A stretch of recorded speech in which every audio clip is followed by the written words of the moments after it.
Welcome to Learn About Law. My name is Kevin O'Flaherty from O'Flaherty Law, and today we're going to talk about Illinois parenting laws in 2020, as well as recent changes to Illinois child custody law. The most recent change to Illinois child custody law occurred in 2016. A couple things changed here. First, the legislature did away with the terms custody and visitation and replaced them with parenting time and responsibility. And the idea was to reduce conflict and litigation. Before 2016, one parent would wind up with custody, and that would be the winner, and the other parent would wind up with visitation, and that would be the loser, and there was a lot of expensive litigation over who would win and who would lose. After 2016, we talk in terms of parenting time and responsibility, and it's a spectrum as opposed to black and white custody versus visitation. It might be equal parenting time. It might be one parent gets slightly more, and it's based on the best interest of the child, as we're going to talk about later.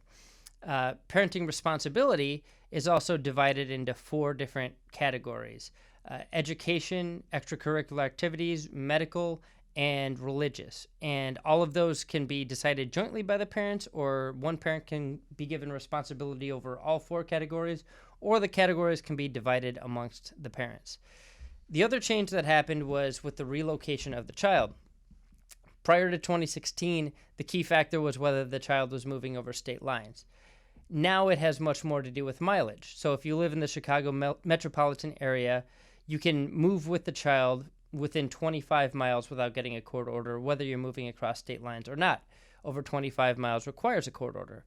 If you're outside of the Chicago metropolitan area, the standard is 50 miles. So you can move within 50 miles, even if it's out of state, without getting a court order. More than 50 miles requires court approval to make the move. So those are the most recent changes that have actually occurred in the law. There's some proposed changes that may or may not go through in 2020, but there's a bill on the floor proposing them. And that is adding language to the Illinois Marriage and Dissolution of Marriage Act, recognizing that the involvement of each parent for equal parenting time is presumptively in the best interests of the child. So this would create a rebuttable presumption in favor of equal parenting time, and the parent that wants it to be unequal would have to overcome that presumption and show a reason why parenting time shouldn't be equal. So this is proposed. It hasn't gone through as of the time of recording of this video, and we will certainly, if it passes, make another article and video to update you and post a link here. Let's talk about, now that we've talked about the changes that have happened in 2016, the changes that may happen in 2020, how parenting time and responsibility is actually determined in 2020.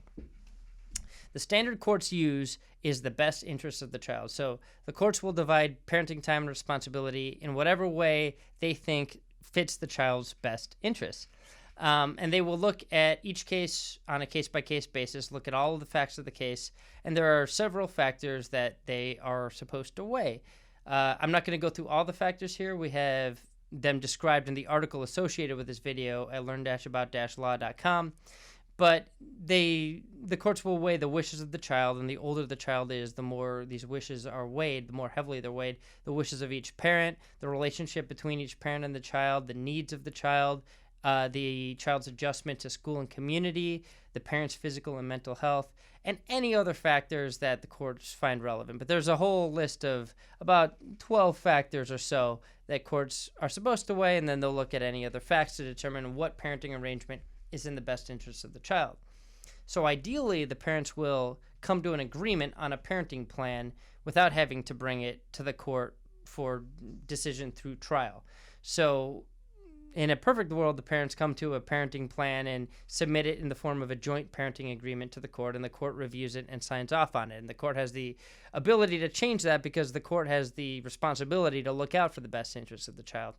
If the parents can't agree on a parenting plan, then they will be required to go through mediation and parenting classes. And a mediation is basically a neutral third party helping them try to resolve their issues and settle on a parenting plan.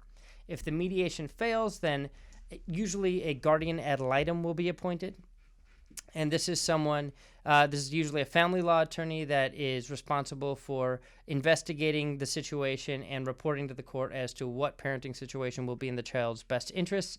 The court doesn't have to follow the guardian ad litem's report, but it's usually weighed pretty heavily along with the other evidence presented by each parent.